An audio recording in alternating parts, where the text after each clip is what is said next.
আন্তর্জাতিক সপ্তাহ ১৩ থেকে ১৯ মার্চ ২০২৫ ফিলিস্তিনের গাজায় চুক্তি লঙ্ঘন করে ইসরায়েলের ভয়াবহ হামলা, গাজার উপস্বরাষ্ট্রমন্ত্রী নিহত। ইসরায়েল গাজা উপত্যকায় আবারও ভয়াবহ হামলা শুরু করেছে, যা গত ১৯ জানুয়ারি থেকে শুরু হওয়া যুদ্ধবিরতির পর সবচেয়ে বড় বিমান হামলা হিসেবে চিহ্নিত হচ্ছে। এই হামলায় গাজার উপস্বরাষ্ট্রমন্ত্রী এবং হামাসের শীর্ষ নিরাপত্তা কর্মকর্তা মাহমুদ আবু ওয়াফা নিহত হয়েছেন। গাজার স্বাস্থ্য মন্ত্রণালয় জানায়, হামলায় এখন পর্যন্ত ৩৩০ জন ফিলিস্তিনি নিহত হয়েছেন। নিহতদের বেশিরভাগই নারী ও শিশু। আহতদের মধ্যে বেশ কয়েকজনের অবস্থা গুরুতর। মঙ্গলবার ইসরায়েলি ডিফেন্স ফোর্সেস তথা আইডিএফ দাবি করেছে যে তারা হামাসের লক্ষ্যবস্তুতে হামলা চালিয়েছে। তবে গাজার স্বাস্থ্য মন্ত্রণালয়ের প্রধান মোহাম্মদ জাকুদ জানিয়েছে, নিহতদের সংখ্যা আরও বাড়তে পারে, কারণ এখনও কিছু এলাকায়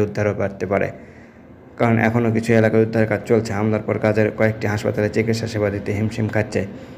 এ হামলার সময় পবিত্র রমজান মাস হয়, অনেক মানুষ সেহরি খাচ্ছিলেন, তখনই বিস্ফোরণ শুরু হয়। স্থানীয়রা জানিয়েছে, ২০টির বেশি ইসরায়েলি যুদ্ধবিমান গাজা সিটির রাফা ও খান ইউনিসের বিভিন্ন লক্ষ্যবস্তুতে হামলা চালায়। হামলার ফলে কমপক্ষে ৫০ জন শিশু ও ২৮ জন নারী নিহত হয়েছে। ইসরায়েলের প্রধানমন্ত্রী বেনিয়ামিন নেতানিয়াহু এবং প্রতিরক্ষামন্ত্রী ইসরায়েল কাটজ এক যৌথ বিবৃতিতে জানিয়েছে যে এই হামলা হামাসের কাছে গাজা থেকে ইসরায়েলি জিম্মিদের মুক্তির দাবি উপেক্ষা করার ফলস্বরূপ।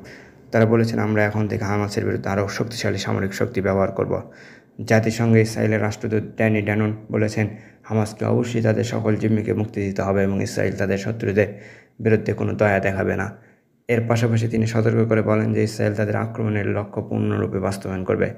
এই হামলার কারণে যুদ্ধবিরতি চুক্তি বাতিলের জন্য ইসরায়েলের বিরুদ্ধে ক্ষোভ প্রকাশ করেছে হামাস। তারা বলেছে, ইসরায়েল তাদের অবশিষ্ট বন্দী ইসরায়েলি জিম্মিদের এক অজানা ভাগ্যের দিকে ঠেলে দিয়েছে। তবে হামাস এখনও যুদ্ধ পুনরায় শুরু করার ঘোষণা দেয়নি, বরং তারা জাতিসংঘ ও মধ্যস্থতাকারীদের হস্তক্ষেপের আহ্বান জানিয়েছে।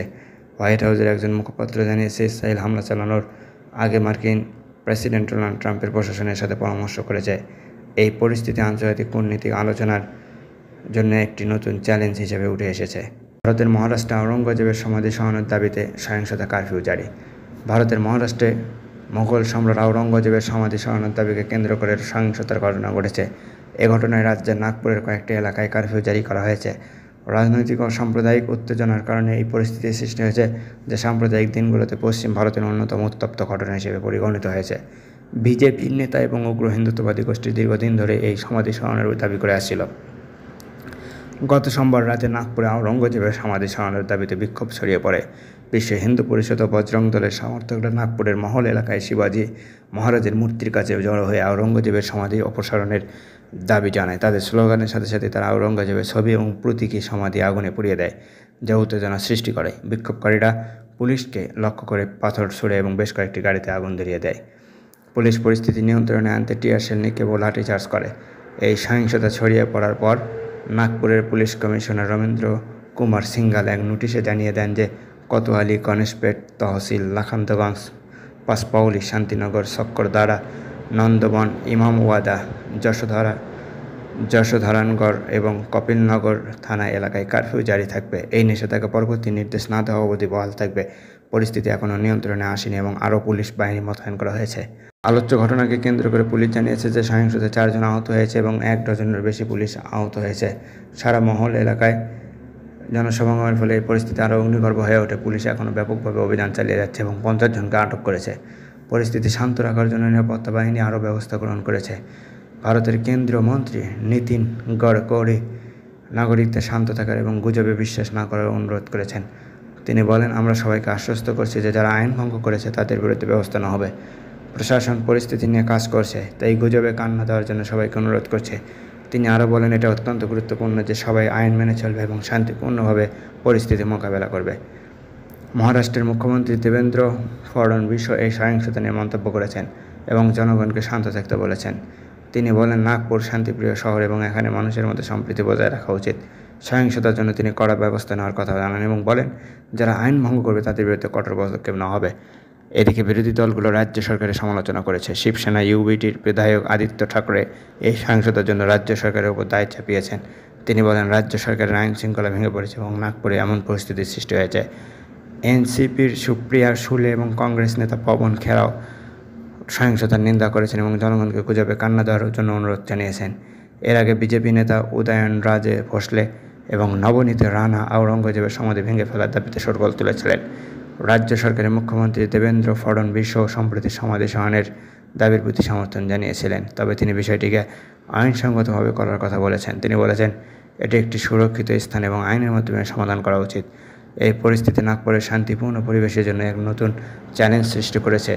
রাজ্য সরকারের কাছে এটি বড় ধরনের আইনগত ও সামাজিক প্রশ্ন হয়ে দাঁড়িয়েছে, যেখানে সাম্প্রদায়িক উত্তেজনা আরও বেড়ে যেতে পারে। বেলুচ বিদ্রোহীদের ভয়াবহ হামলায় 90 পাকিস্তানি সেনা নিহত। বেলুচিস্তানের রবিবার এক ভয়াবহ হামলায় পাকিস্তানি সেনাবাহিনীর 90 জন সদস্য নিহত হয়েছে বলে দাবি করেছে বেলুচ লিবারেশন আর্মি। তবে পাকিস্তানের এক পুলিশ কর্মকর্তা জানিয়েছে, এই হামলায় মাত্র 5 জন আধা সামরিক সদস্য প্রাণ হারিয়েছেন। এই ঘটনায় নতুন করে মাত্রা যোগ করেছে বেলুচ বিদ্রোহীদের কার্যক্রম, যা পাকিস্তান সরকারের জন্য এক বড় চ্যালেঞ্জ হয়ে দাঁড়িয়েছে। রবিবার পাকিস্তান সেনাবাহিনীর একটি সামরিক বহরে আত্মঘাতী বোমা হামলা চালানো হয়। হামলাটি বেলুচিস্তানের নস্কির এলাকায় রাকসান মিলের কাছে আরসিডি মহাসড়কে সংঘটিত হয়। বেলুচ লিবারেশন আর্মি জানিয়েছে, তারা পরিকল্পিতভাবে এই হামলা চালায়, যাতে বহরটির 8টি বাস নিয়ে গঠিত ছিল। হামলার পর একটি বাস সম্পূর্ণভাবে ধ্বংস হয়ে যায়। বিস্ফোরণের কারণে বহরের মধ্যে থাকা সেনারা লক্ষ্যবস্তু হয় এবং বিএলএ দাবি করেছে, এই হামলায় 90 জন সেনা নিহত হয়েছে। পুলিশ কর্মকর্তা মোহাম্মদ জাফর এএফপিকে জানান, ওই বহরটি 60টি বাস নিয়ে তফতান সীমান্তের দিকে যাচ্ছিল। নস্কির এলাকায় একটি বিস্ফোরক ভর্তি গাড়ি বাসটির সঙ্গে ধাক্কা খায়, যার ফলে ভয়াবহ দুর্ঘটনা বিস্ফোরণ ঘটে। এই বিস্ফোরণের ফলে একাধিক সেনা নিহত হয়। তবে বেলুচ লিবারেশন আর্মি দাবি করেছে, তারা পুরোপুরি পরিকল্পিতভাবে হামলা চালিয়ে সকল সেনাকে হত্যা করেছে। বেলুচিস্তানের মুখ্যমন্ত্রী সরফরাজ বুগতি এই হামলার তীব্র নিন্দা করেছেন এবং এর ফলে বেলুচিস্তানে বিদ্রোহীদের সহিংসতা বাড়ানোর বিষয়ে সতর্কতা প্রকাশ করেছেন। এর আগে 12 মার্চ কোয়েটা থেকে 157 কিলোমিটার দূরে মাশকাফ টানেলে বেলুচিস্তান লিবারেশন আর্মির সদস্যরা এক নজিরবিহীন হামলা চালিয়ে 450 জনের বেশি যাত্রীকে জিম্মি করে। ওই হামলায় বিদ্রোহীরা আত্মঘাতী হামলাকারীদের ব্যবহার করে, যাদের স্নাইপার দিয়ে হত্যা করা হয়। এই হামলাগুলি বেলুচিস্তানে বিদ্রোহীদের চলমান আন্দোলনের অংশ হিসেবে ঘটে, যা পাকিস্তানি সরকারের জন্য এক কঠিন পরিস্থিতি তৈরি করেছে। বিদ্রোহী গোষ্ঠীগুলো তাদের লক্ষ্য পূরণের জন্য সামরিক বাহিনীর উপর চাপ বাড়াচ্ছে, আর এতে দেশটির নিরাপত্তা পরিস্থিতি আরও সংকটজনক হয়ে উঠছে। চীনের প্রশিক্ষণ মহড়ায় যুদ্ধ বিমান বিধ্বস্ত। চীনের নৌবাহিনীর একটি যুদ্ধ বিমান সম্প্রতি প্রশিক্ষণ মহড়ার সময় বিধ্বস্ত হয়েছে। তবে সৃষ্ট বিপদের মধ্যে পাইলট সঠিকভাবে বিমান থেকে নেমে আসতে সক্ষম হন। বড় কোনো ক্ষতি হয়নি। সামরিক বাহিনীর পক্ষ থেকে এই তথ্য নিশ্চিত করা হয়েছে। এই দুর্ঘটনাটি চীনের সামরিক কার্যক্রমের অংশ হলেও এটি বিভিন্ন প্রশ্ন স্থাপন করেছে, বিশেষ করে দেশের সাউদার্ন থিয়েটার কমান্ডের দায়িত্বপূর্ণ এলাকা সম্পর্কে। শনিবার চীনের নৌবাহিনী জানিয়েছে যে তাদের যুদ্ধ বিমানটি হাইনান দ্বীপের একটি খোলা অঞ্চলে প্রশিক্ষণ চলাকালে বিধ্বস্ত হয়। তবে পাইলট প্রাণে রক্ষা পান এবং বিমানটি থেকে বেরিয়ে আসেন। এই দুর্ঘটনার পর নৌবাহিনী একটি বিবৃতিতে জানিয়েছে যে পাইলটের নিরাপত্তা নিশ্চিত করা হয়েছে এবং বিমান বিধ্বস্ত হওয়ার পর পার্শ্ববর্তী কোনো এলাকার কোনো ক্ষতি হয়নি। বর্তমানে বিধ্বস্ত হওয়ার কারণ নিয়ে তদন্ত চলছে। চীনের সাউদার্ন থিয়েটার কমান্ডের দক্ষিণ চীন সাগর সহ চীনের অন্যতম গুরুত্বপূর্ণ সংবেদনশীল এলাকা তত্ত্বাবধান করে। দক্ষিণ চীন সাগরের বিতর্কিত অঞ্চলগুলো নিয়ে চীন ও অন্যান্য দেশ, বিশেষ করে ফিলিপাইন, গত কয়েক বছরে বেশ কয়েকটি সংঘর্ষের মুখোমুখি হয়েছে। এই অঞ্চলটি সামরিক, বাণিজ্যিক ও ভূখণ্ডগত দৃষ্টিকোণ থেকে অত্যন্ত গুরুত্বপূর্ণ। চীন দক্ষিণ চীন সাগরের অধিকাংশ অঞ্চলের উপর তার মালিকানা দাবি করে আসছে, যদিও আন্তর্জাতিক আদালতের বৈধতা অস্বীকার করেছে। চীনের এই দাবি আন্তর্জাতিক সম্প্রদায়ের মধ্যে বিতর্ক সৃষ্টি করেছে এবং বিভিন্ন দেশ যেমন ভিয়েতনাম, ফিলিপাইন ও ইন্দোনেশিয়া তাদের নিজস্ব দাবির পক্ষে জোর দিয়েছে। সাম্প্রতিক মাসগুলোতে চীন এই অঞ্চলে তার উপস্থিতি আরও শক্তিশালী করতে বিভিন্ন কার্যক্রম পরিচালনা করছে, যা পরিস্থিতিকে আরও উত্তেজিত করেছে। গত মাসে ফিলিপাইন কোস্টগার্ড একটি চীনা নৌবাহিনী হেলিকপ্টারের বিপজ্জনক কৌশলে নিন্দা করেছিল, যা বিতর্কিত স্কারবোরা শেলের ওপর সাংবাদিকদের বহনকারী ফ্লাইটের কাছ দিয়ে উঠছিল। এটি দক্ষিণ চীন সাগরে চলমান উত্তেজনাকর পরিস্থিতি ও চীনের আক্রমণাত্মক কার্যক্রমের কয়েকটি উদাহরণ হিসেবে বিবেচিত হয়। সিরিয়ার অস্থায়ী সংবিধানে স্বাক্ষর করলেন অন্তর্বর্তী প্রেসিডেন্ট। সিরিয়ার অন্তর্বর্তী প্রেসিডেন্ট আহমদ আল শারা একটি অস্থায়ী সংবিধানে স্বাক্ষর করেছেন। অন্তর্বর্তী সরকারের 5 বছর পর্যন্ত এটি কার্যকর থাকবে। আহমদ আল শারার বাহিনী ব্যাপক আক্রমণ চালিয়ে বাশার আল আসাদের সরকারকে উৎখাত করার 3 মাস পর সাংবিধানিক ঘোষণাপত্রে স্বাক্ষর করলেন তিনি। বৃহস্পতিবার সাংবিধানিক ঘোষণাপত্রে স্বাক্ষর করার সময় আল শারা বলেন, এটি সিরিয়ার জন্য একটি নতুন ইতিহাসের সূচনা করবে বলে প্রত্যাশা করছি। এর মাধ্যমে আমরা নিপীড়নের পরিবর্তে ন্যায় বিচার প্রতিষ্ঠা করব। সংবিধান খসড়া কমিটির সদস্য আব্দুল হামিদ আল আওয়াক বলেন, আগের সংবিধানের কিছু বিষয় নতুন সংবিধানও বজায় থাকবে। এর মধ্যে রয়েছে রাষ্ট্রপ্রধানকে মুসলিম হতে হবে এবং আইন শাস্ত্রের প্রধান উৎস হিসেবে ইসলামী আইন প্রতিষ্ঠা করতে হবে। আল জাজিরা সাংবাদিক রেসুল সেরদার দামেস্ক থেকে জানিয়েছেন, নেতাদের ধর্মীয় সম্পৃক্ততার উপর আইন চালু করার প্রশ্নটি একটি বিতর্কিত বিষয় ছিল। সাংবাদিক আরও বলেন, বিষয়টি সংবিধানের একটি ধারা হবে কিনা তা নিয়ে অনেক প্রশ্ন ছিল, কিন্তু এখন এটি স্পষ্ট যে রাষ্ট্রপ্রধানকে মুসলিম হতে হবে। সংবিধান খসড়া কমিটির সদস্য আব্দুল হামিদ আল আওয়াক বলেন, এই নথিতে মত প্রকাশ ও সংবাদ মাধ্যম স্বাধীনতা ও নারীদের সামাজিক, রাজনৈতিক ও অর্থনৈতিক অধিকার নিশ্চিত করার বিধানও অন্তর্ভুক্ত করা হয়েছে। তিনি আরও বলেন, সিরিয়ার নড়বড়ে রাজনৈতিক পরিস্থিতিতে এটি সামাজিক নিরাপত্তা এবং স্বাধীনতার মধ্যে ভারসাম্য বজায় রাখতে ভূমিকা রাখবে। এই সংবিধানে বেশিরভাগ মনোযোগ থাকবে অন্তর্বর্তী সময়ে ন্যায় বিচার প্রতিষ্ঠার ওপর। এর লক্ষ্য হবে পূর্ববর্তী বাশার আল আসাদ সরকারের অধীনে সংগঠিত অপরাধের বিচার নিশ্চিত করা। যে কোনো সমস্যা মোকাবেলায় দ্রুত পদক্ষেপ নেওয়ার প্রয়োজনীয়তার দিকে ইঙ্গিত করে আল আওয়াক বলেন, অস্থায়ী সংবিধানের অধীনে নির্বাহী ক্ষমতা শুধু প্রেসিডেন্টের হাতে সীমাবদ্ধ থাকবে। আল জাজিরা সাংবাদিক বলেন, অস্থায়ী সংবিধানে একটি গণপরিষদের কথা বলা হয়েছে।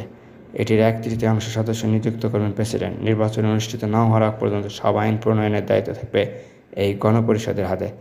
প্রেসিডেন্টের মতে নির্বাচন হতে সম্ভবত 4 থেকে 5 বছর সময় লাগবে। গণপরিষদের হাতে রাষ্ট্রপতিকে ক্ষমতাচ্যুত করার ক্ষমতাও থাকবে। তাত্ত্বিকভাবে এটি সম্ভব হলে বাস্তবে অত্যন্ত কঠিন হবে, কারণ গণপরিষদের অনেক সদস্য সরাসরি রাষ্ট্রপতি নিজেই নিযুক্ত করবেন। স্থায়ী সংবিধান প্রণয়নের জন্য একটি নতুন কমিটি গঠন করা হবে, তবে এটি সিরিয়ার রাজনৈতিক, ধর্মীয় জাতিগোষ্ঠীগুলোকে অন্তর্ভুক্ত করবে কিনা তা স্পষ্ট নয়। ন্যাটোর অস্ত্র উৎপাদন বাড়ানোর আহ্বান রুটের। ন্যাটোকে আরও বেশি অস্ত্র উৎপাদন করতে হবে বলে মন্তব্য করেছেন জোটের প্রধান মার্ক রুটে। বৃহস্পতিবার হোয়াইট হাউসে যুক্তরাষ্ট্র প্রেসিডেন্ট ডোনাল্ড ট্রাম্পের সঙ্গে বৈঠকে এই কথা বলেন তিনি। মার্ক রুটে বলেন, রাশিয়া ও চীনের তুলনায় ন্যাটো পিছিয়ে আছে এবং অস্ত্র উৎপাদন বাড়ানো জরুরি হয়ে পড়েছে। রুটে বলেন, আমরা যথেষ্ট করছি না ইউরোপে না যুক্তরাষ্ট্রে, আমরা রাশিয়া ও চীনের তুলনায় পিছিয়ে আছি। তিনি আরও বলেন, ইউরোপীয় দেশগুলো যুক্তরাষ্ট্র থেকে 4 গুণ বেশি অস্ত্র কিনছে, যা ইতিবাচক হলেও ইউরোপের নিজস্ব প্রতিরক্ষা শিল্পের জন্য উৎপাদন বাড়ানো প্রয়োজন। পাশাপাশি তিনি অপ্রয়োজনীয় জটিলতা কমিয়ে অস্ত্র উৎপাদন প্রক্রিয়া দ্রুত করার উপর জোর দেন। ন্যাটো মহাসচিব আরও জানান, ট্রাম্পের দ্বিতীয় মেয়াদে ইউরোপের দেশগুলো প্রতিরক্ষায় অতিরিক্ত $800 বিলিয়ন ব্যয় করবে। জার্মানি ইতিমধ্যে অতিরিক্ত $500 বিলিয়ন প্রতিরক্ষা বাজেটে যুক্ত হয়েছে। যুক্তরাজ্য প্রতিরক্ষা ব্যয় বাড়িয়েছে। অন্যান্য দেশগুলোকেও প্রতিরক্ষা ব্যয় আরও বেশি মনোযোগ দিতে হবে বলে উল্লেখ করেন তিনি। মার্ক রুটে জানান, আগামী 24 ও 25 জুন হেগে অনুষ্ঠিত ন্যাটো সম্মেলনের আগে ট্রাম্পের সঙ্গে কাজ করতে চান, যাতে ন্যাটোকে আরও শক্তিশালী করা যায়। তিনি বলেন, আপনার নেতৃত্বে ন্যাটোকে আরও কার্যকর দেখতে চাই এবং আমরা সেই লক্ষ্যে এগিয়ে যাই।